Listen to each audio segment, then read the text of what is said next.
to the, I think this is the 11th edition? Yes, this is the 11th edition of the Speakeasy Dweller podcast. I think for this episode, I'm just going to give my own personal thoughts on a bunch of issues I've been thinking of over the past, maybe month or so.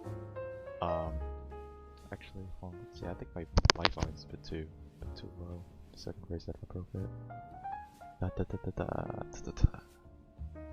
Alright, that sounds like it's good now. But what exactly did I want to talk about? I think one of the things I wanted to talk about was the entire idea about being real. Like, it's still very much a concept that people are grappling with to this day, and people, I don't think, really truly understand what exactly being real is. Like, they know what it is, they experience it, but they're not quite able to describe it. And I think that's one of the downfalls of society, is not being able to describe the feelings of all these different emotions, all these different events that are going on. And I think losing that human connection is just not a good idea.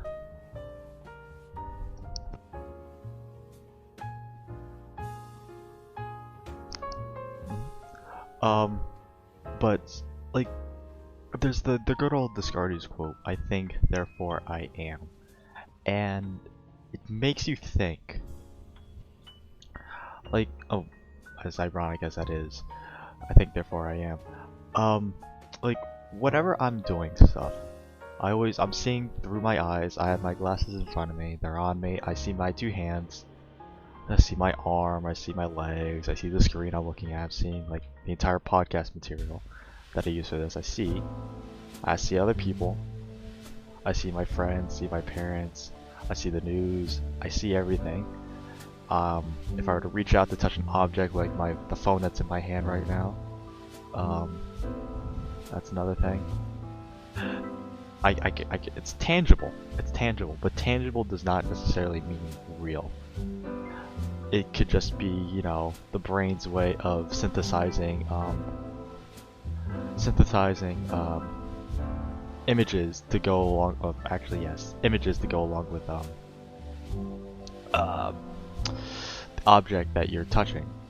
We could be perceiving the world, and the world could be an entirely different thing, but we're just perceiving it in a one direct way. But so the one benefit of being able to see through your own eyes is that you're also able to have your internal thoughts, your consciousness, basically. The little voice that goes in the back of your head telling you what to do, guiding your moral compass, all these thoughts, your secrets, your entire database of your entire existence exists in your brain. And I need to look up how much space does your brain hold? Let's see. 2 megabytes of knowledge. Wow. Let's see.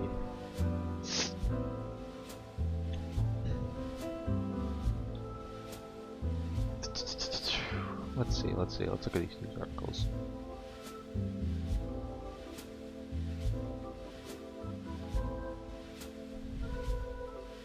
Why can't I just find a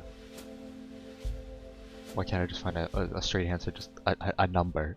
There has to be a number somewhere. Well, anyways, it's a very large number, larger than any computer that we've ever created. It's even more powerful than our supercomputer. These quantum ones that are I think there's only 10 of them in the entire world that ever existed. But the thing is, you're able to access all this knowledge almost at an instant. While if you're trying to get knowledge from others, you have to ask for permission. You have to have the other person actually get the knowledge, and then have that knowledge be conveyed to you, and then have that knowledge be processed by you, and then understand it, and then that knowledge is then put into your brain. But it raises the question, are these people you're talking to, you are interacting with, you're bouncing ideas off of. Are they real or are they NPCs? That's a gaming term. Non-player, non-control, not NPC, non-player control. It's just an AI that just works around you, the main character. As cringy as it sounds, I'm the main character of my story. I see through my eyes. I perceive things. I'm able to formulate my own thoughts, but I cannot formulate the thoughts of others. I can make bold predictions based off of previous knowledge, previous interactions, stuff like that, but I do not think their thoughts, and therefore they are unpredictable in that way.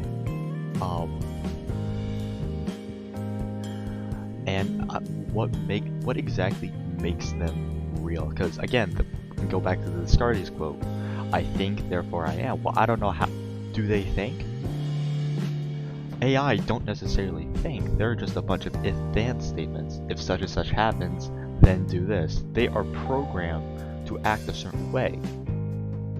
They don't have a free will. We humans, well, as far as we know, have the illusion of free will. And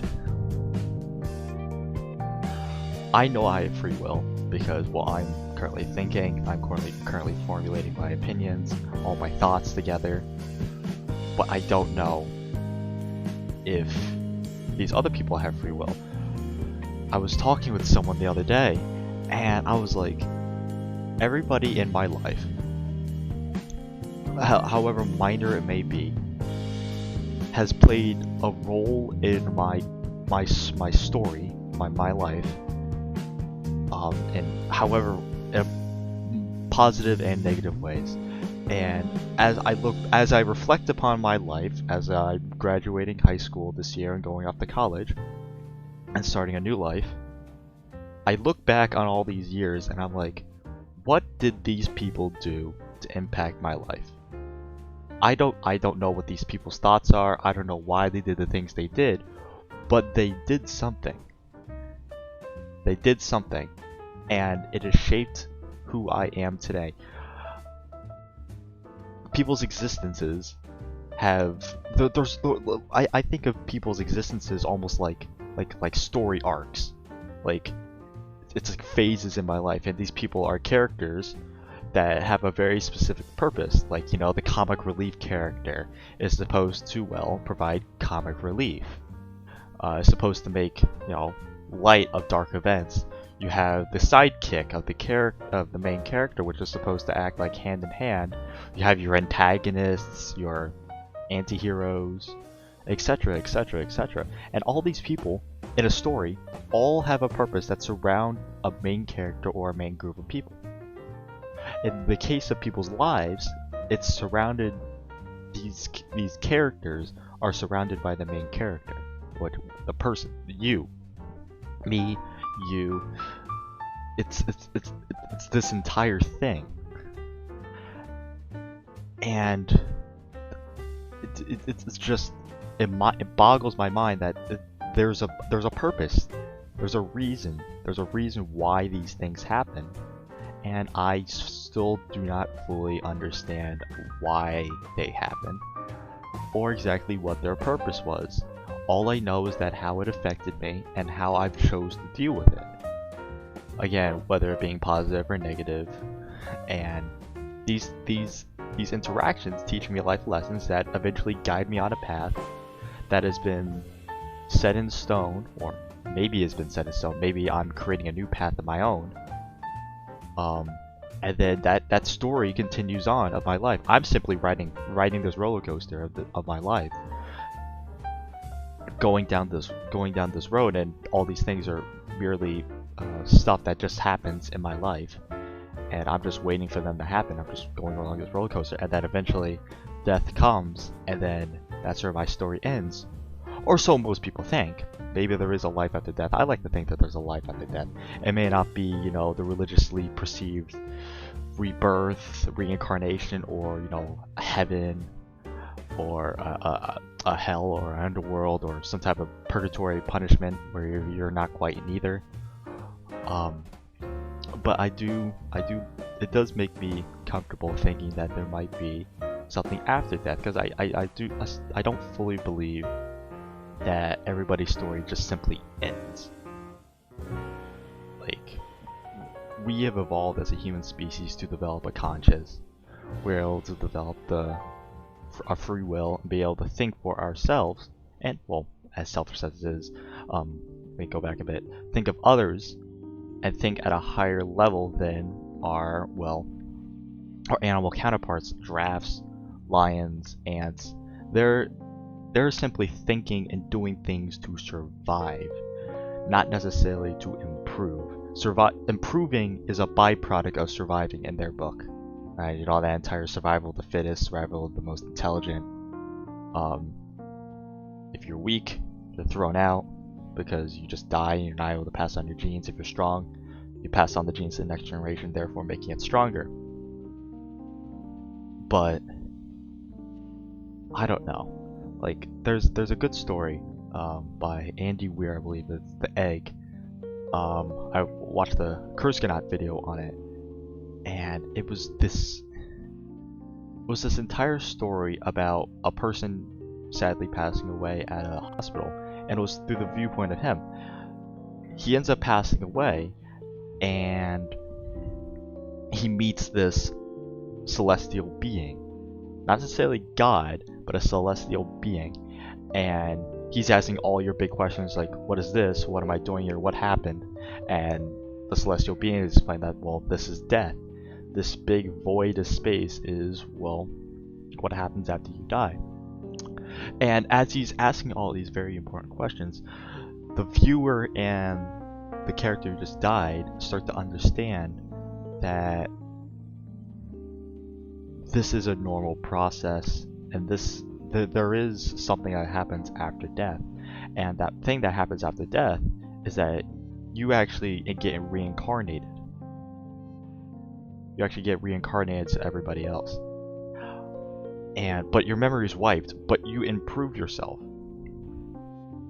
So everybody is just copies of one another. And this is an entire project to help evolve the brain, sort of. That's probably the best way I could put it. Evolve the brain to reach a level of divineness. Some heaven-like, celestial, all-knowing, omnipotent being to become one of the celestials. Like these celestial, turns out there were actually more celestial beings in this universe, and they were not alone. And these beings were born out of trial and error through the improvement and evolution of different species, intelligent species. In this case, we were the byproduct. In this case, this character would be the byproduct, would be the celestial being as a byproduct of the evolution of the human race. They will evolve over the years, over time, to become one big, huge celestial being. Because, well, it's just one person over and over and over again. You know, he was describing it's like, oh, so was I Hitler? Yes, you were Hitler, and you were also everybody he killed. He was Julius Caesar. He was also Cleopatra. He was Abraham Lincoln and the man who shot him. It was one big huge thing. It was like, again, it fuels that entire thing of the golden rule: do unto others as you would do unto yourself. That fully explains it, because these are yourself. These are different versions of yourself. And what you're doing to them is what you would be technically doing to yourself. So that's an entirely different story, and I'll probably link the video in the bio down below. But it's a very interesting way to look on life, that we're all just the same person, but just in different versions of ourselves. And that actually sparks a different idea. So I was researching for an English project last year. Last year being 2022, and I came across an article, and it was talking about knowledge and how we don't necessarily have to rely on our own knowledge anymore. We have the internet. which connects us all as one big huge mind, all these culmination of different ideas, all these different facts. You don't have to you don't have to know everything. Someone else knows the things you want to know. All you have to do is ask. And it was basically explaining how everybody is just an extension of your own mind. It's a storage, it's a server of knowledge that all you have to do is just access it. Just gotta ask. Like, I might not know what the first 100 digits of pi are, but somebody does. So all you gotta do is ask this person what the first 100 digits of pi is. He or she tells me what the first 100 digits of pi are. Well, then now I know what the first 100 digits of pi are. You just use others as extensions of your own mind. These just databases of knowledge that are specialized in certain fields to help improve yourself. And I was like, that is definitely a very interesting way of thinking about it. It definitely does explain a lot of things I've been thinking about in my entire life. But roll back a bit to what I started out on whether people were real.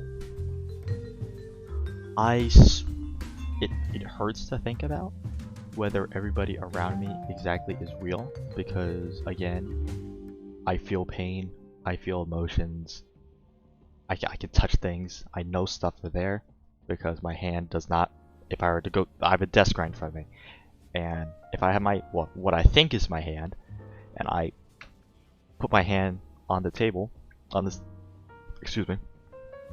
desk, I can't go through it. There's something there, and after I put my hand underneath this perceived desk, it can't go through it either. So there's something here, but from what my brain perceives it as, it's just a desk from my perceived hand that is also an extension of my own body.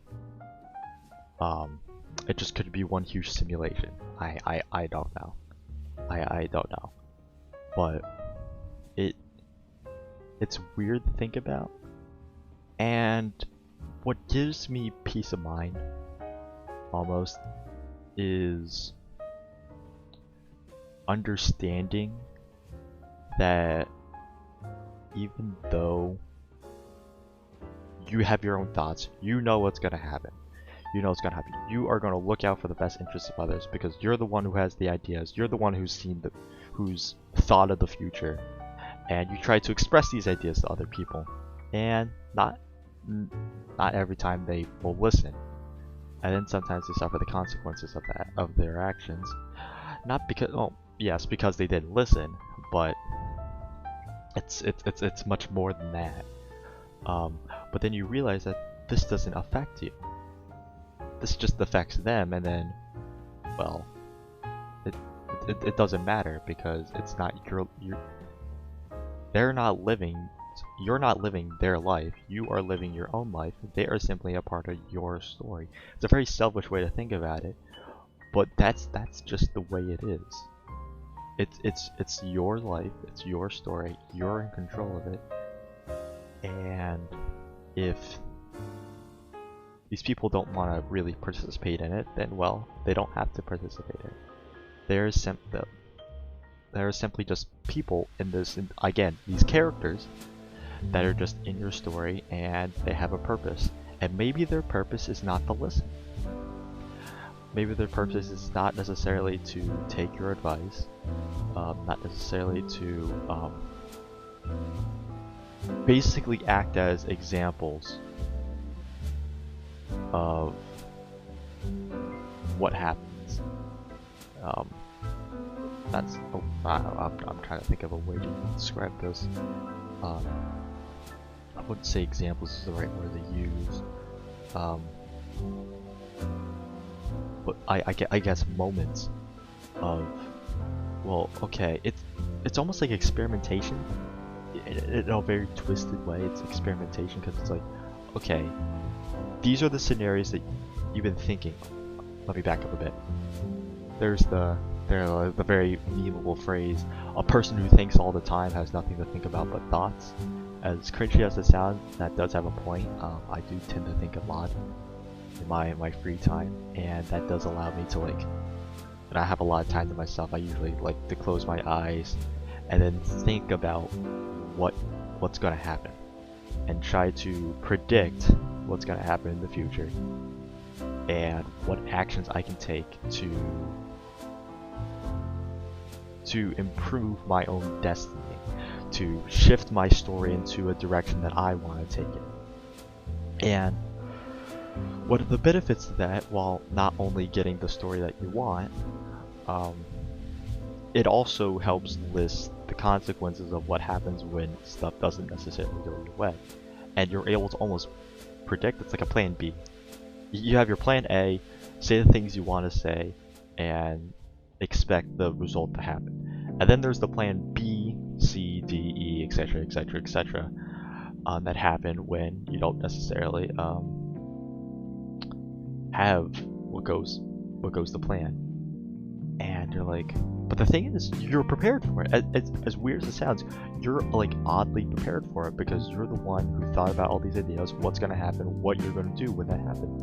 And it gives you like it gives you peace of mind because it's like, okay, I knew this was coming. Even though this is not the thing I wanted, I know this is coming, and this wasn't like something out of left field.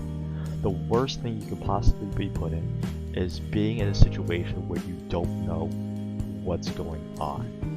That is when you lose complete control of what's going on, and then that is when you start thinking irrationally, and you start thinking wrongly. So I'm a big guy on consequences. Very, very big advocate for consequences. And what I've slowly realized over the years is that, you know, people don't like acknowledging that there's like a byproduct of the actions that they make.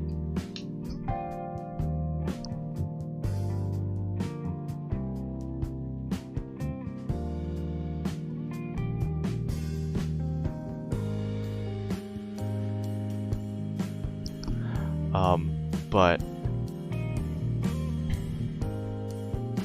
let's see. I had an idea, then I lost it.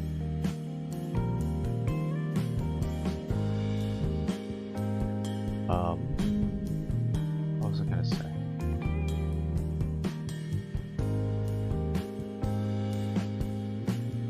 That there's a byproduct to the actions that they make, and sometimes they don't want to acknowledge the byproduct. They insist on living in this state of blissful ignorance, where they don't believe that there will be consequences to their actions, and that's just a sad thing. And what I've slowly tried doing over the years is trying to help others, service to self through service to others. That's the phrase that I like using nowadays. Service to self through service to others, and trying to use this brain of mine in order to help people around me, making sure that they are in a better place than when, you know, I first met them. But there comes a time where sometimes the advice I give isn't being taken, and then, you know, these consequences of their actions start popping up, and then mistakes start being made, and it's like, well, I already knew that was gonna happen, and well, if you're not gonna be happy with the life that you're gonna live after this, then well, I gave you fair warning. I made sure that you understood that this is what was gonna happen. Tried reaching out my hand, and again, I can lead a horse to water, but I can't make it drink, and that's just a sad reality. But it's that thing. Again, I go back to characters in a story. These are simply people living their own lives, or what I think are their own lives. Like, I don't know what happens. Like, I'm in my room. I don't know what my friends are doing. Like, there's a render distance. Like, I think of life like a video game. There's a render distance where stuff just starts not loading, and stuff that's not on your screen isn't loading. It's not there because that's unnecessary space. unnecessary processing space that your computer needs to handle. And that's the entire thing of render distance. It just gets rid of stuff that you're not going to need. If you're looking through a window, in a game, the stuff that's not covered by the window is not going to be shown. Therefore, why should you need to spend the processing power trying to render that when it's not even going to be used? But as the character slowly sees more and more, it starts rendering more and more and more. And I like to think of my life sort of like that. And well, I don't know what's happening outside of my own perception of what's happening. Like, there could be, like me in my room, there could be all black behind me, and all the stuff I can see right in front of me, this like almost 180-degree view that I have right now, could all be rendered and stuff like that. But I don't know what's happening for stuff that I cannot see. It could be all black for all I know, and I'm just, I was working like a video camera where it's just rendering and de-rendering stuff.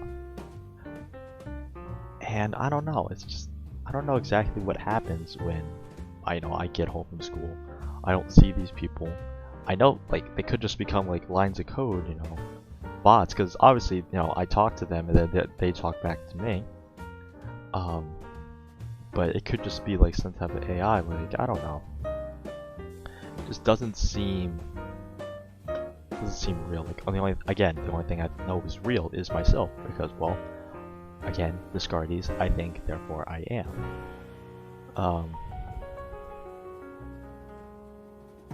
But yeah, I've received a lot of criticism over the years for my approach on trying to be proactive when proactiveness isn't necessarily the right choice.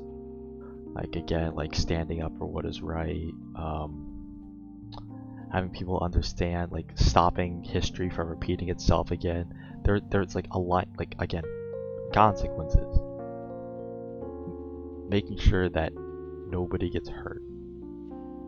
Making sure that nobody gets hurt again.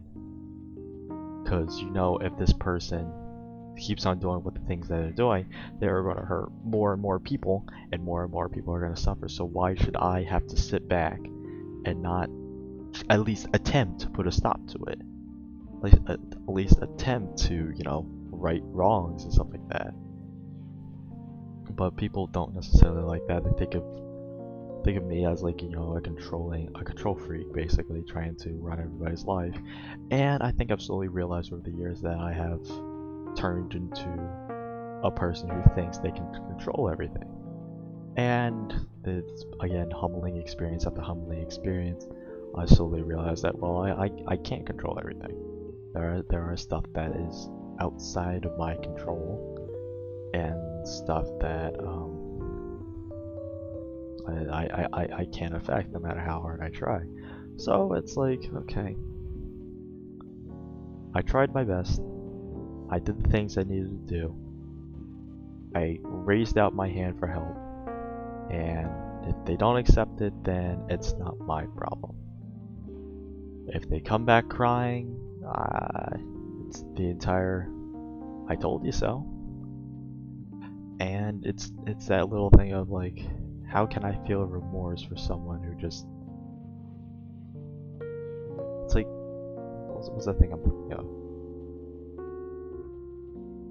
How can you feel remorse for someone who like willingly put themselves into a dangerous spot and then get shocked when there's a bad outcome when it's like a mile away? Like, it's hard to feel bad for the person.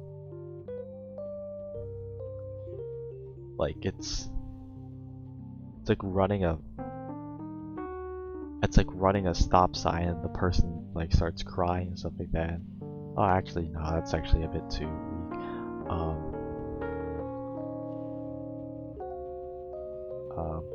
weak. A person robbed the store and starts crying on camera saying, it's like, I don't deserve this.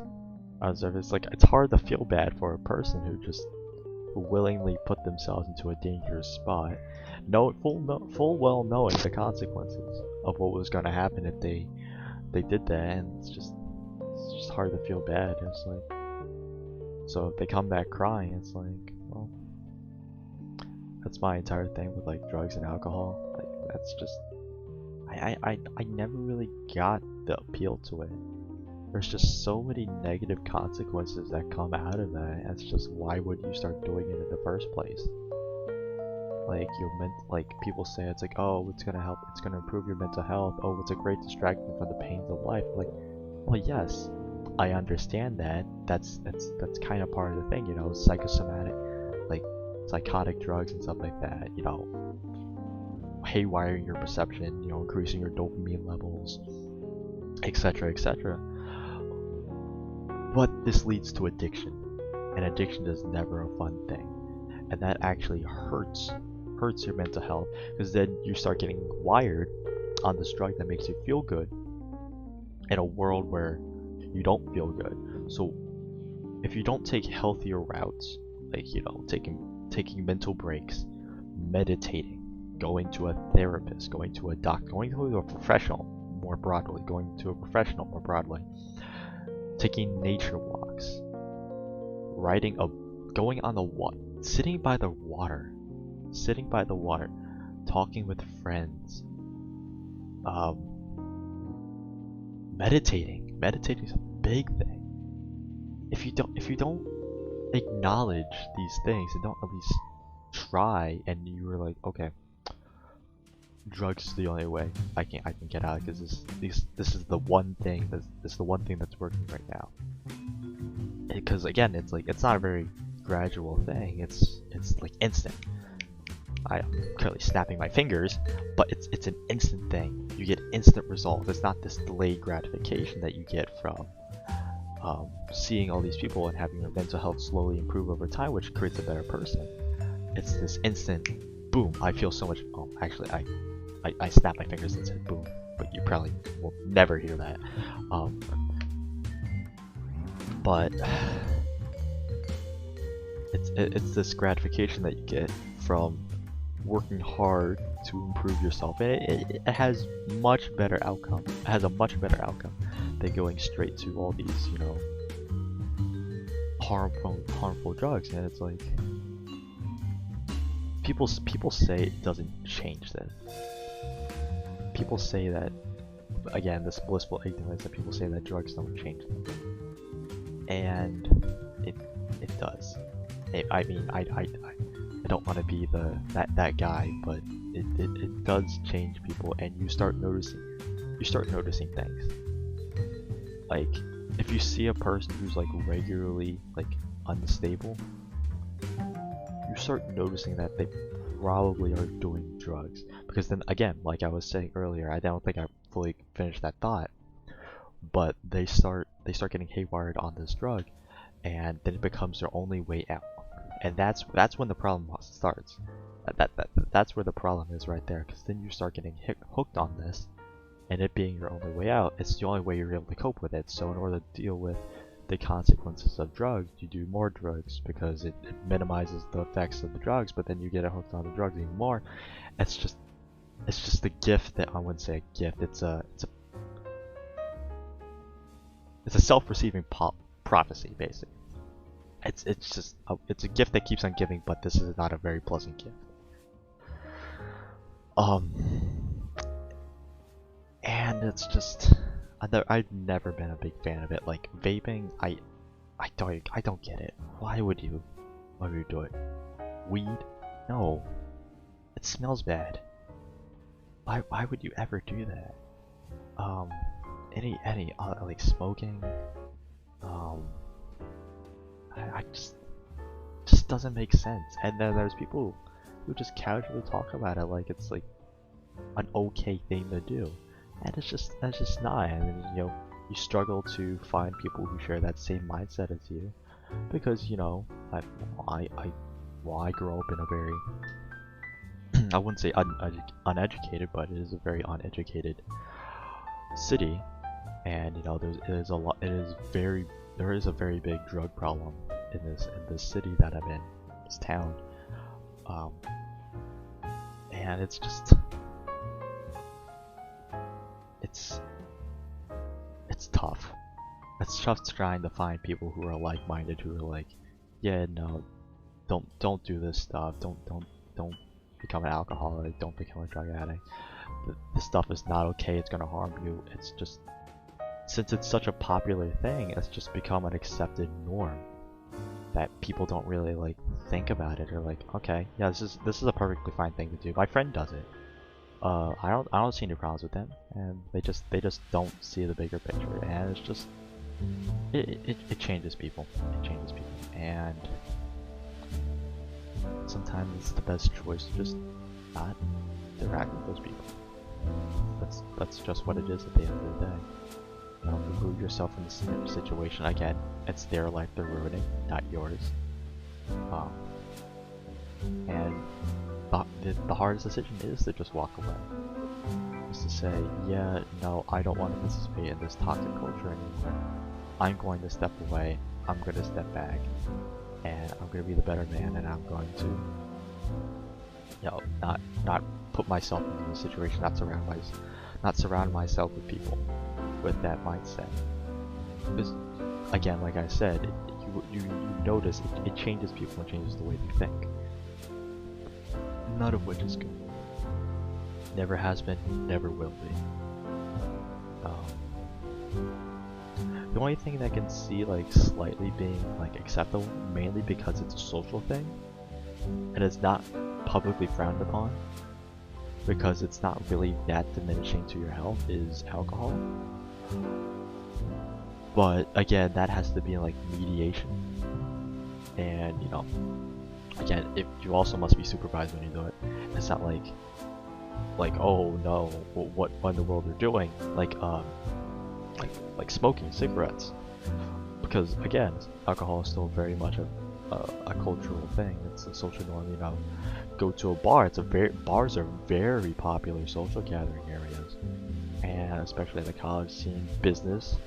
You know the popular phrase, "Oh, we want to grab a beer later, want to grab a drink." Now it's always in reference to alcohol, and that's just a publicly accepted thing, and I don't have a problem with it, really.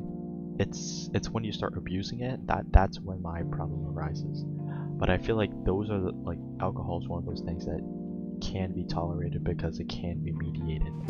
Stuff like cigarettes, vaping, all these other drugs, you know, weed, cocaine, stuff like that. Those are the stuff that are easily addictive, and you can easily get hooked on those. And it's just bad stuff.